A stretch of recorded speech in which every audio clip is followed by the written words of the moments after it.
ثم جعلناك على شريعة من الأمر فاتبعها ولا تتبع أهواء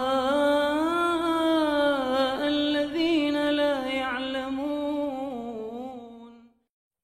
Apakah kalau kita tidak mendapatkan izin untuk libur dan tetap bekerja di luar, apakah kita akan mendapatkan pahala syahid?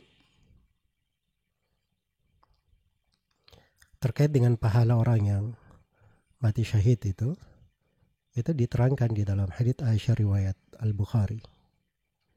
Ketika Rasulullah ditanya tentang taun, dan taun ini ada dua pendapat dengan ulama. Ada yang mengatakan bahwa taun itu penyakit khusus terkait dengan perut.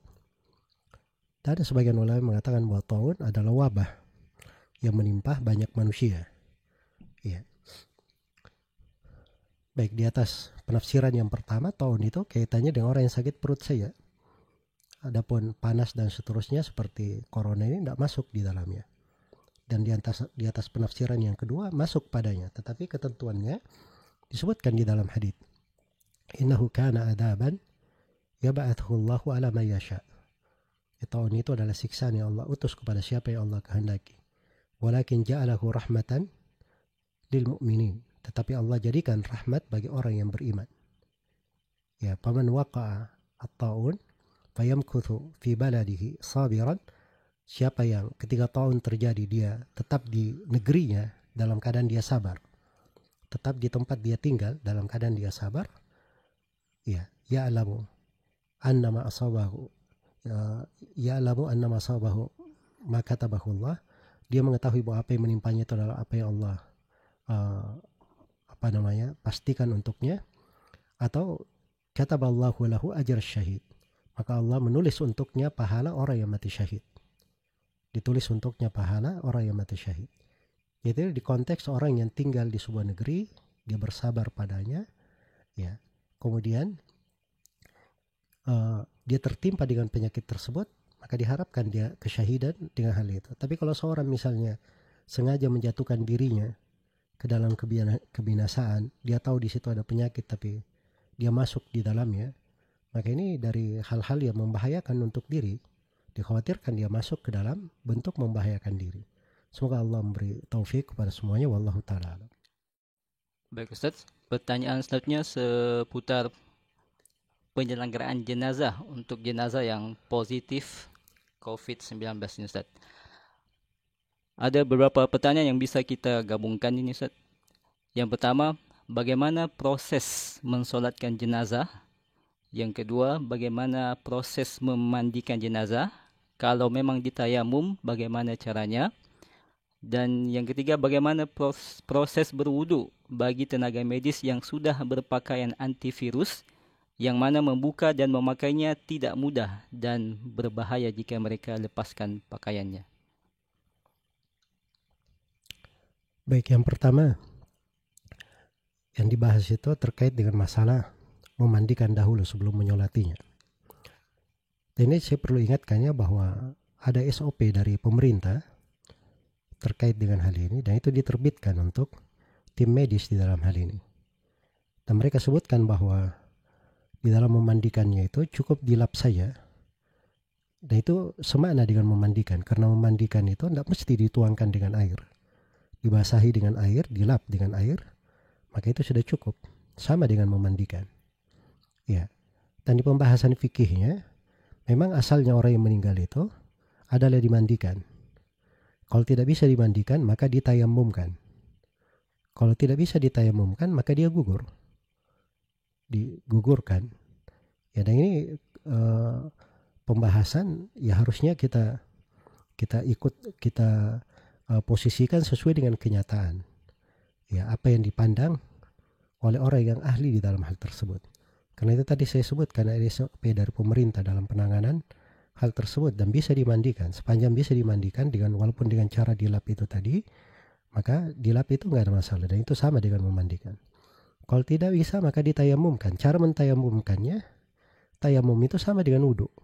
Orang tidak mampu berwudu, ya kita basuhi tangannya sampai dia berwudu sempurna. Sama dengan tayamum.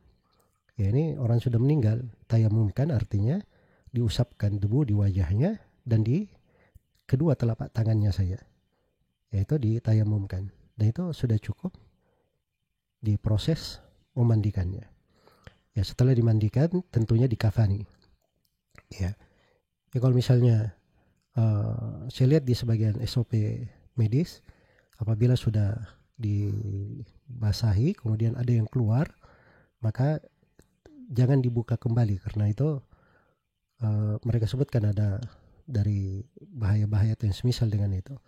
Baik, jadi posisi yang seperti itu ketika sudah selesai dikhawatirkan ada yang keluar, maka tidak ada masalah diletakkan sesuatu di tempat yang dikhawatirkan keluar darinya dari najis, agar supaya tidak ada hal yang mengotori dari kain kafan. Dan mereka sebutkan bahwa setelah dibungkus dengan kain kafan kemudian dibungkus dengan plastik, ya, atau yang semisal dengan itu semuanya tidak dipermasalahkan insyaallah taala. Kemudian terkait dengan mensolatinya, ya, terkait dengan mensolatinya itu juga diizinkan di dalam SOP, disebutkan oleh pemerintah dibolehkan, tetapi dengan syarat memakai APD. Apabila dia telah memakai pakaian yang lengkap memenuhi syarat untuk hal tersebut, maka boleh untuk disolati, ya, jenazahnya. Baik, dan perlu diketahui bahwa sholat jenazah itu hukumnya fardu kifayah. Fardu kifayah itu artinya apa? Apabila sudah ada jumlah yang cukup di dalam mensolati, maka sudah gugur kewajiban atas yang lainnya. Ya, kalau misalnya sudah ada yang mensolatinya, ya sekitar 10 orang atau yang semisal dengan itu, dan paling bagusnya kalau misalnya dia bersepuluh, dia bentuk 3 shaf, maka itu sudah cukup di dalam mensolatinya. Dan bagi yang lainnya, bagi keluarganya, kerabatnya, kalau ingin mensolati, dia tidak mesti mensolati langsung. Setelah dikuburkan, mereka boleh datang ke kuburnya, kemudian mensolati di kuburan. Karena telah syah dari Nabi Sallallahu Alaihi Wasallam dalam sejumlah hadits di riwayat Bukhari dan Muslim, Nabi Sallallahu Alaihi Wasallam pernah diberitahu tentang orang yang dikubur di malam hari. Lalu beliau mendatangi kuburan orang tersebut, kemudian beliau sholat di kuburan. Ya, dan sholat di kuburan di sini, sholat jenazah itu diizinkan sebab tidak ada ruku dan sujudnya. Ya, karena sholat jenazah itu cuma berdiri saja. Dan alhamdulillah ada keluasan disebut di buku-buku fikih untuk orang yang baru saja dikuburkan. Itu misalnya saya punya keluarga dikuburkan, saya belum sempat sholat jenazah, sudah sepekan saya nggak lihat, atau misalnya 2 pekan lagi, atau bulan depan baru diizinkan untuk melakukan perjalanan. Ya, bulan depan tidak ada masalah sebab diberi waktu oleh para ulama 40 hari. Orang setelah dikuburkan selama 40 hari itu masih boleh disolatkan. Jadi kita berdiri saja di atas kuburnya, sama dengan sholat jenazah secara umum. Kalau jenazahnya laki-laki, kita berdiri di arah kepalanya. Kalau jenazahnya perempuan, kita berdiri di arah tengahnya. Setelah itu bertakbir. Ya, takbir yang pertama dia membaca surah Al-Fatihah, takbir yang kedua membaca selawat kepada Nabi, takbir yang ketiga berdoa, takbir yang keempat dia salam. Itu yang umum dan populer dengan masyarakat, walaupun ada kefiat lain di dalam tuntunan Nabi Sallallahu Alaihi Wasallam. Semoga Allah memberi taufik kepada semuanya. Wallahu ta'ala.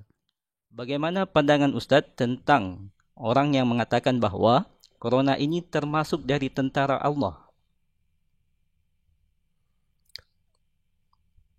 Jadi kalau dia sebuah penyakit, sebuah wabah, itu masuk, bisa dihitung di dalam ujian dan cobaan, dan kadang bisa dihitung di dalam adab. Iya. Dan wabah-wabah itu memang datang di dalam hadits, seperti di hadits Aisyah riwayat Al-Bukhari. Ketika ditanya tentang taun, maka beliau katakan innahu kana adaban yab'athuhu Allahu ala ma yasha. Dia adalah siksaan yang Allah berikan kepada siapa yang Allah kehendaki. Tapi ada sebagian dari Nabi dan Rasul tertimpa ujian pada badannya, pada jasadnya dengan penyakit. Ada sejumlah sahabat yang meninggal karena wabah. Ya, jangan dikatakan bahwa mereka ini kena adab. Ya, tapi itu ujian dan cobaan terhadap orang-orang yang salih, wali-wali Allah, yang menggugurkan dosa-dosa dan kesalahan. Iya. Jadi kalau dikatakan dia adalah tentara Allah, ya benar, tidak ada yang melarang dari hal tersebut dan pasti masuk ke situ. Tapi kalau dikonotasikan sebagai sebuah adab yang pasti menimpa siapa saja yang tertimpa itu berarti bermana adab. Maka itu tadi kaidah yang saya terangkan tentang ujian dan cobaan yang menimpa termasuk penyakit. Semoga Allah memberi taufik kepada semuanya.